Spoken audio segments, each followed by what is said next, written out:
Hi everybody, Becky Carlson here, independent Stampin' Up! Demonstrator. I'm just taking a few minutes while my kids are in the other room to show you a little short video using the priced peony. So this is a super gorgeous set. This is not a set I thought I wanted right away, but that's only because I have a lot of flowers. But once I saw the dies that go with this, I definitely decided I needed to have it. So there's coordinating dies that go with these flower images here, all of those. Then you've got some super great sayings that are also included in this set. So I'm going to show you some cards using this prize peony. And then I'm going to make one using these dies. Look at all the dies that come in here.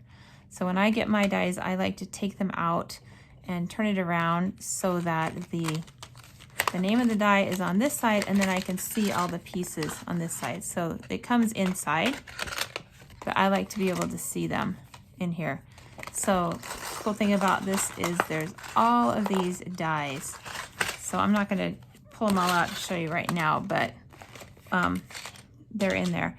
So one of the dies is, or a bunch of the dies, they actually make this flower. And I know some people have asked me, well, how do you even put that together? So I'm going to show you that. So, oops, one came out. Don't want to lose that. So here's the card that I'm going to show you how to make. It's not difficult once you figure out the secret here, which is what I'm going to show you. So I'm going to start with my cardstock and everything together here. And I have already gone ahead and cut it to the right size. So I have a card base.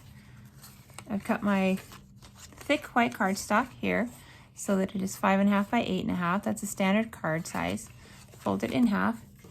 And I just cut some of our smoky slate cardstock. I'm going to layer that on there. And then another layer. So this is going to be my base right here. Now to add some background in here, I used the Mini Medallions die. I went ahead and cut that out. You notice it's quite a bit bigger. I could have used the whole thing. That would be fine. But I just took my snips and I'm just going to cut it down a little bit so you can kind of see, how far over did I go? I went 3 over. So you can just kind of see they just kind of line up nicely on the side here. So I'm just going to kind of cut it off. And this will be covered up a bit by your flower anyway, so it doesn't have to be super perfect unless you're a perfectionist. So I just cut it off there so it kind of mimics the other side. See there? And then to give it some of that color, I just took my smoky slate and these awesome blender brushes, which I just adore these. Ink it up real good, and then I always do a little test on my paper. And I'm just going to rub it over just to give it a little dimension. And I don't want it to be uniform all over, so some dark and light spots are totally fine. Just kind of maybe going for a little bit distressed look here. The cool thing is you could use this on some paper and do a background of what's left, the part that doesn't ink up. Okay, so that looks fine for me. It's a little bit darker than the one I did before, and that's totally fine. So I'm going to go ahead and just stick this all together. I like using the multi-purpose glue. It's just my friend. I like it. It sticks really quick, really strong, but it also gives you a little bit of wiggle room so you can move it into position where you want. So I like that a lot. You could pop this up also, but I plan to mail this card, so I don't want it to be too thick. So I'm not going to do a double pop-up. I'm going to put some dimensionals underneath my flower. I'll pop that up. So there I've got my card base, so that's all ready to go. Now I know I've shown you this before, but this is the same technique that I like for this detailed background die here. Put your little reservoir over to the side. I've got my sponge. Just going to use that to lightly coat the back of this, making sure I get my corners and the middle. And then of course, the fun part is after this dries, you just kind of roll it up and it beads up and you can peel it right off. Okay, so I put it a little bit over off center here so that my flower can kind of peek up from the bottom there. So there's my first layer. I kind of like how it makes it look really dimensional with that different highlights of the color on there. Okay, now we get to the fun part. So I have cut out all the pieces of my flower here. See, there's some pieces here. And I'm going to just take, this is Blushing Bride. And so I'm going to use a little bit darker color on here. This is the Sweet Sugar Plum. This is one of our ink colors, I believe. And so I'm going to take my pink. Again, I'm going to ink it up. This time I'm going to kind of hold it in my hand because I really want to get those layers where they peek out. Isn't that pretty? Just kind of picks up the color there. You could lay it down and rub it over as well. But I like to kind of manipulate it in my hand, and that way I can get these inside layers here as well. Kind of looks like it's blushing, kind of fitting for a blushing color. Blushing Bride. Okay, so you just do all of the top parts. Notice I'm not worrying about the bottom parts on any of these. There's a reason for that. And my last one here. This is the center of the flower. I did do the bottom on this one here. Okay, now this is the cool part about this flower. So if you start with your bottom piece, which is your biggest piece, look at your sizes here. You take your next biggest piece, you're just going to tuck it in there. And you'll notice that if I put it the right way, it lines up. See that? How it lines up together? Look at that. Lines up perfectly. Then you take your next piece, assuming that I've got them in the right order, put it inside the last piece. And again, it should line up exactly on the back. Look at those little guides right there. Look at that, so pretty. And then our last one, again, it's gonna go right in there. I suppose you could work from the inside out. Never really thought about that. Doesn't really matter. And there we go. So we've got them all. They all line up perfectly on the back. See that? Can you tell how they're lining up there? Oh, when I first saw this, I thought, oh heavens, how do I line that up? And then voila, perfection. Look at that. So, so pretty. Okay, and then to stick it together, and of course you can manipulate it a little bit if you want it to be a little bit off center. I'm just gonna lay it down, and I'm gonna use my sticky strip, or my tearaway strip actually, and I'm just gonna layer it over the back of these. And it doesn't matter if it hangs over because you're gonna tear it off, right? You're gonna tear it off, and then you can just fold that piece back. I'll put another one on here, just for good measure. And I tear off the first one because I don't want, if I layer them before I tear it off, then one of them isn't gonna tear off nice. Okay, there we go. So there I've got my flower. So pretty. I'm in love with this thing. Okay, I am gonna pop the leaves underneath it. So I'm not gonna stick it down just yet. I'm gonna go ahead and stick my leaves on there. So before I do that though, I am going to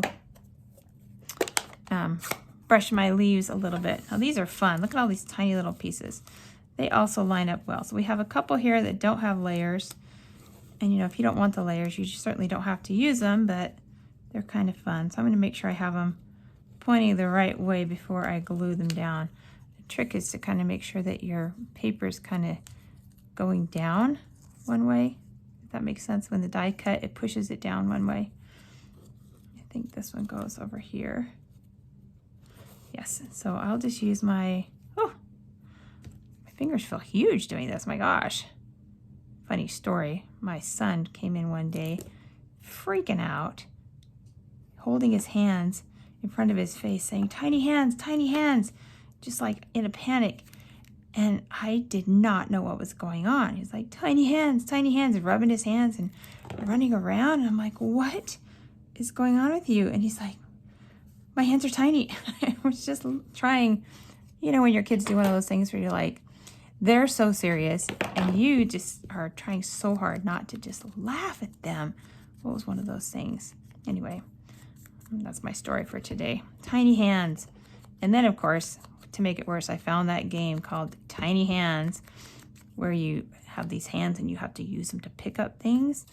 So I got it for him as a joke. Well, if you know my son Ben, you probably could guess. He did not think it was funny in the least bit. He was pretty offended, and I I could not stop laughing. I thought it was hysterical. So, you know, he brought me great joy, even though he didn't mean to. All right, so I've got my leaves, so I'm just gonna stick these two right down here at the bottom. You know, nature, you can do however you want, really. There's no rules to nature. That's what I love about it. I mean, I'm sure there are rules in nature, but if you are pretending you're in charge of nature, there's no rules. You can do what you want. I'm at the end of these dimensionals, so I'm gonna put these back here. I use every little bit of my dimensionals. Every little bit of them. All the bits and scraps and so forth and so on. In fact, I think I need a little more of those. Let me grab some more of those.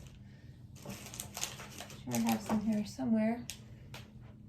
Somewhere. Grabbing them, grabbing them. I should have a small commercial playing. Here they are. Lots more. Again, bits and pieces. Oh, here's some whole ones. Whoa, what a treat. Okay, put those on there. And I'm gonna put these leaves on those so there's a little more dimension, if that makes sense. So I'm gonna peel off the back of these things, which is always so much fun,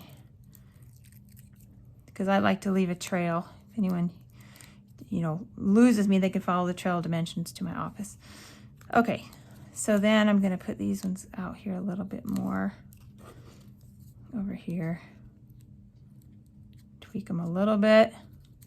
Look at that. Look at that beautiful flower. I just made that. Makes me feel good. Okay, and then I'll put a few more under here.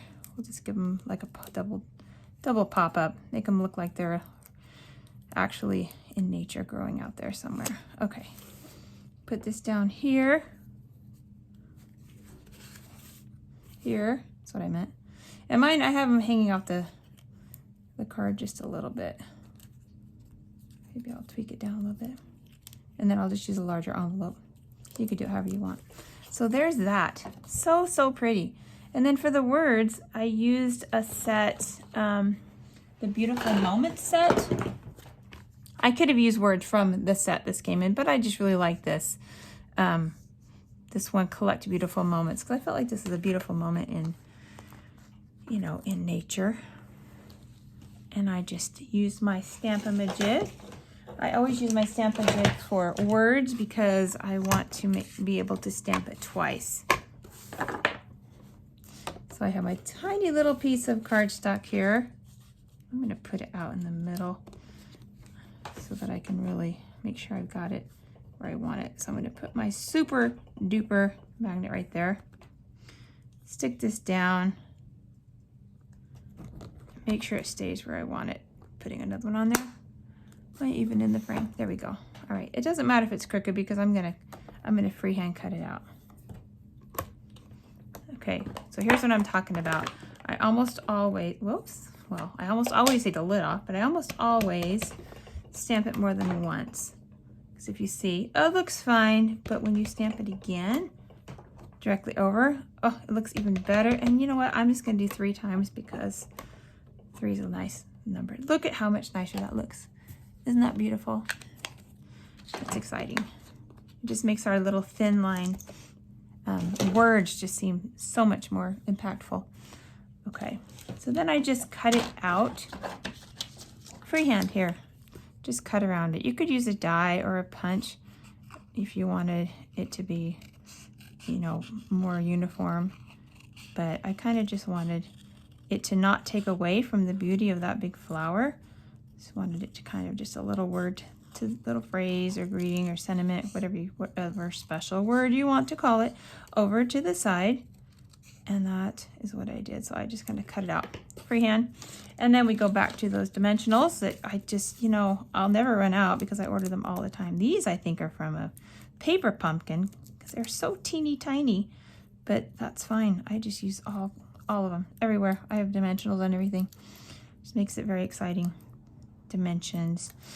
Okay, and then I'm just gonna put this kind of floating up over here. Maybe straight, maybe not. You know, we'll just see. There you go. Then, you know, because I just wanted a little something more, I'm gonna go to my Wink of Stella, which is probably one of my very favorite crafting items. And I'm just gonna go over little bits here and there. I'm not coloring it totally in. I'm just going to do some kind of where the dark shading is. I'm just going to add a little bit on there just to kind of give it a little, well, a little wink of Stella. I hope we always have this. It's so nice, especially for people who don't like to have glitter jump out at them when you open their cards. There's only like a couple people in the world that are like that. My mom is one of them. And so I, like to make sure I don't have glitter jump out at her. So there we go. There's the card. Not too difficult. You can do that. I had someone comment saying, I could never do that. Yes, you can. I just showed you how. And it wasn't even hard. Now on mine, I did add a few pearls here and there. So here's one with, one without. They look a little bit different. I shaded a little more on this one. This is a little bit lighter. This one has a little bit lighter shading here and darker here, but basically they're the same card. So there you go. How easy was that? Just remember, line it up right here. Super, super easy. Okay, so here's a few more cards I made using that same set. This is with one of the stamps in the set, and I just colored it in. This is with some Highland Heather colors. I added a few rhinestones. In the background, I used that same stamp, and I've stamped it with Versamark, so it just intensifies the color of the cardstock there. And then I put another little one. That's also die cut inside. Here's another one. I actually just cut out a bunch of those and colored them, so I have the same color going on here. This is with the Sugar Plum again, with some Bumblebee. There's a tiny little strip of gold Winkle Stella. We don't carry that anymore, but I just wanted to add a little more dimension to go with these gold epoxy gems. And what do they call it? Genial gems over here. Again, some of the words. And then I think this one might be my favorite. This one right here. This is some of the True Love DSP, which we have one that looks very similar to that. I forget what it's called, but it's in the new mini catalog. Some more black and white, which is really nice. So here's another one. This is the bigger flower from the set, and I colored that one in as well with the blenders. And there you go. So there's some other cards with that set. I think it's super versatile. I really like this, so there you go. You can do that. You can do a cluster of those, a bunch of those, and just die cut them out. Anyway, I hope that was helpful. If you'd like to get any of these products, please just go to my website and I will set you up. All right, happy stamping.